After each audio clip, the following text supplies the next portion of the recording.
Hi, and welcome to the Business Workout. This is the customer section. I'm Dot Bekker, and I am the Dot Effect. The customer section is a really important section. It kind of summarizes a lot of the stuff. I like to say the only reason you're in business is because someone is paying you, and that makes them your most important priority and the focus of all you do in your business. They really have to be. Otherwise, why would you be in business?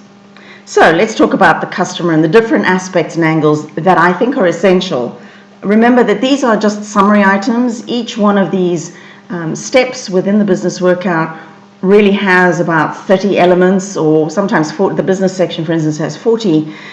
So these are only just a summary and some of the key ones that I want to go through with you in the short time that we have available. So your ideal client. I can't tell you how many companies, businesses have not really defined their ideal client. They still have this belief that, well, anybody is my client, everybody is my client. And that may be so. By identifying your ideal client, you're not eliminating other people from being your ideal client. You're just simply focusing all your attention, all your media, all your messages on the ideal client, the one that comes to you most frequently, the one that pays you the most money, the one that's the best kind of customer that you want to have, a happy customer. You know, everybody's got those customers, the ones that you can just never make happy. That happens everywhere. You just can't help with those. But what you want is those happy, ideal clients. Now, think about your business and start to break down the demographics. So what do I mean by demographics if you don't understand what that means? Think about what age they are. Are they maybe teens? Are they maybe children? And in this instance, I have a client who has mainly children as the people that she delivers her service to, but it's the parents who have to pay for it. So she actually has two ideal clients, the children who have a specific issue and the parents who are prepared to pay for it. So you may have something like that as well, but very generally most companies and businesses have a one-on-one transaction. So what we call a business to business or a business to customer type of client. So identify everything that you can think of about them. So once again, get out your pen and paper, identify their age group, their income, where they hang out, what they do in terms of work, how many children they may have if there are children involved in your product or service. All of these aspects are really important. So as much detail as you can think of, and sometimes this takes a little bit of time, so don't just sort of do it now and then forget about it. Have a piece of paper where you can note down, oh yes, this client is like this, and out of that will come a picture of the kinds of clients that really are your ideal client if you haven't defined this already, and if perhaps you're having some issues around that. There's also an income price profile. This forms part of your ideal client. So if you have determined what their income is, you've also then understood what price point is one that will be acceptable to them. So an income AB, which is your top end of your income, they're likely to pay more for products and services because there's some prestige involved in them, or they like to have quality. Your more price sensitive, your CD income groups, which are the lower end of your income groups, terrific. They're also great customers, but they're more price sensitive. So when you're looking at your pricing, this is a really important aspect that people often forget. Is it's fine to set out a price, but if your customer doesn't meet that price profile, if your prices are too high for them, obviously you're going to struggle to find those customers to give you business. Then I go on to the interest profile. Now, why would I be interested in what my client is interested in? Well, for a number of reasons. First of all, the interest profile tells you what they're interested in. So that means that you can align yourself with products and services that maybe are similar, or where your client also hangs out, and do things like joint ventures with those people, or advertise on their blog, or promote yourself through them, with them, or do do some kind of group thing, seminars, workshops, etc. So what your client is interested in is a key to how you can find more of those ideal clients.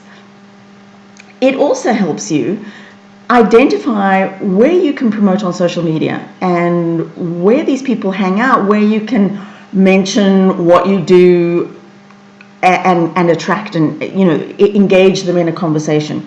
Obviously, always remember that social media is social first, everything else second. So, but when somebody identifies that they have a problem, you have a product or service that solves that problem, or they have a need and you can meet that need, there's nothing wrong with saying, hey, I could probably help you, connect with me, message me, and I can tell you a little bit more about what I do. Or you can say, hey, if you want to have a look at this, my Facebook page, to find out more about what I do, and maybe I can help you. So interest profiles lead you to strange and wonderful places where hopefully you will find more of your clients. And that's what we're all doing always, is looking for more clients and where they hang out and how we can help them and what we can offer them. Now, lately there's a lot to be said about what problem are you solving with your clients. You must be solving a problem. And this is true in a lot of cases. However, I want to also get you focused on the fact that maybe you're not solving a problem. Maybe you're giving your clients pleasure. Let's face it, ladies don't particularly need another pair of shoes or another handbag, but it gives us pleasure. And so if you're selling shoes or handbags, you're not solving a problem perhaps so much as you're giving them pleasure. Look at the beautiful style, look at the beautiful comfort, look at the beautiful, this is going to match all the little diamantes and it's going to be a great evening look, etc. It might solve a pain in terms of these are really comfortable. What we know about women's shoes is they're not always, but if you've got really comfortable shoes, you might say, hey, these are really comfortable, so that solves a pain issue. But the pleasure issue is about selling. You wouldn't be the same without these wonderful pairs of shoes in your cupboard that you can wear to the latest gala or Christmas event, etc. So looking at the pain and the pleasure and saying, am I solving a problem or am I giving pleasure? These are important to understand how you're doing this for your customer in terms of delivering solutions, in terms of your marketing messages, what you're going to tell these ideal clients about your business, what's going to interest them the most.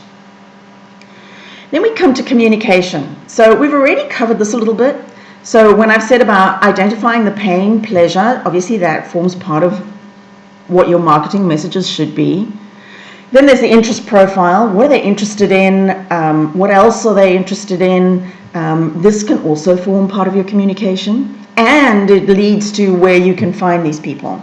Now, communication in the business section, we talked about media and online and offline media, and the communication dovetails into that section, and we're going to go into some of this information in the final session, which is coming up after this video. And what you want to do is match your ideal client, what they want to know, what their pain pleasure is, how their price profile in terms of quality, value, etc., their interests, what else are they interested in. And this is all going to help, all this sorts of information is going to help you identify how you're going to communicate best with your customer. Then one of the things that is often forgotten is added value. So what do I mean by added value? Added value is, it's the old adage, it's cheaper to have a client and keep them than it is to find a new client. When you've gone through the hard work and the effort of finding a client, you want to be sure to keep them as happy as possible and sell them. If they don't want more of what you've given them in the first instance, maybe they can only use one suitcase or one bag, then what else could you sell them? Maybe you could sell them, if it's a suitcase, maybe you could sell them small travel bags or a safety wallet, etc. Those sorts of things. So what else could you sell your ideal client that aligns well with your business and gives them added value and more likelihood of wanting to buy from you again? And never forget that if you've got a product or a service that it's now time for a refresher or a new product, don't forget to market to those existing customers again so that you can get them to come back and be your customer again. There are some companies who say a customer isn't a customer until they've bought from you twice. And I tend to agree. If they come back to you again for something, then you know you've got them hooked. And you want to keep customers. They're your most, as I said to you at the beginning of this session, they are your most valuable asset. Now, I've come to these as the most important aspects to cover, but really there are many, many more. But I hope that you found this given you a little bit of insight, hopefully a little bit helpful, giving you some new ideas in terms of your customers and how to market to them. So thank you. This is the Business Worker, and I hope to see you in the next session. Have a nice day.